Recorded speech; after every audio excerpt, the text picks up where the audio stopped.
Mempengaruhi orang lain untuk mendukung pasangan tertentu semakin intensif jelang Pilpres pekan depan. Bukan hanya di dunia nyata, perang pun telah digelar di dunia maya. Jejaring sosial kini bukan lagi sekedar sarana berbagi informasi, namun berubah jadi arena pertarungan debat dengan tensi tinggi. Pesertanya dari tim sukses, simpatisan, atau sekedar pendukung.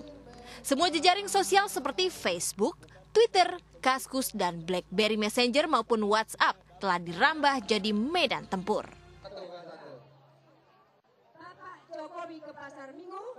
Instrumen baru ya yang ternyata jangkauannya juga sangat tinggi. Mereka sadar mereka bisa mengaruhi pengelolaan isu di daerah perkotaan, para social influencer ini.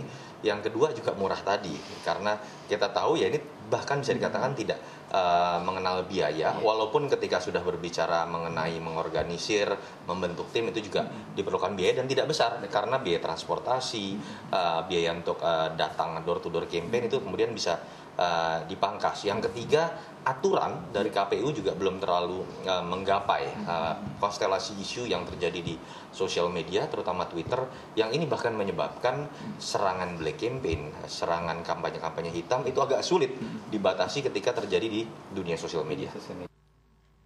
Dua calon presiden Prabowo Subianto dan Joko Widodo sama-sama kuat di dunia sosial media. Lembaga survei indikator menemukan adanya tren positif kedua capres dalam networking campaign mereka. Hasilnya hingga akhir pekan ini, capres nomor urut 1 Prabowo Subianto lebih populer di kalangan Facebooker. Total likes Prabowo sebanyak 6 jutaan berbanding 11 ribuan likes fanpage Joko Widodo.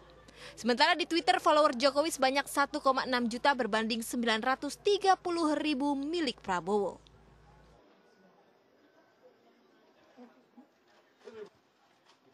Mengapa Jokowi lebih unggul di Twitter?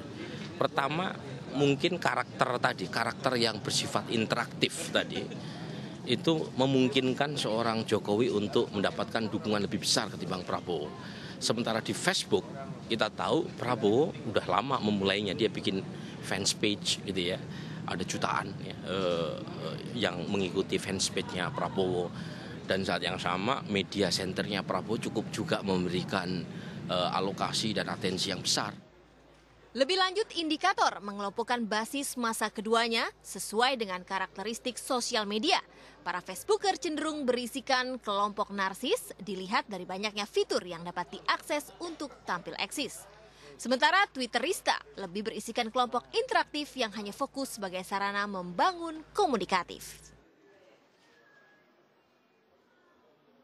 Agak sulit dilakukan dalam konteks ada seorang kandidat membentuk akun dan kemudian memuji dirinya sendiri, apalagi di level Twitter, karena Twitter ini kebanyakan penggunanya adalah orang-orang kritis yang tidak terlalu suka dengan gaya-gaya kampanye pencitraan yang sifatnya searah, tapi ini menjadi permainan PRing atau public relation, yaitu bagaimana sikap-sikap politik dari pendukung masing-masing kandidat atau tim ses ini kemudian membentuk efek jumawa, membentuk konstelasi isu tertentu yang diharapkan itu bisa menjadi proses brainstorming buat pemilih-pemilih yang masih menjadi swing voters, terutama di kalangan anak-anak muda. Tak hanya di jejaring sosial, perang citra juga terjadi di dunia permainan. Game-game ini bisa diunduh gratis dan dimainkan di ponsel pintar atau smartphone. Bagi yang suka game perang, Prabowo The Asian Tiger bisa jadi pilihan. Dengan latar suasana kota yang porak-poranda akibat perang, sosok Prabowo tampil membawa senjata laras panjang menembaki musuh yang datang. Atau bagi yang ingin game tembak-tembakan tapi sedikit lucu, ada game Prabowo versus Zombie. Nah, kalau Jokowi, ada game bernama Flap Jokowi Man. Dengan tampilan awal Jokowi berkostum ala Superman, jadilah Jokowi terbang melintasi rintangan. Seperti game Flappy Bird, jika Jokowi jatuh, permainan pun tamat. Kalau yang ini nama gamenya Jokowi Jump. Sama saja dengan game sebelumnya.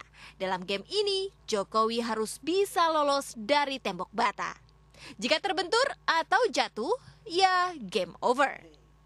Demikian laporan tim Liputan Topik.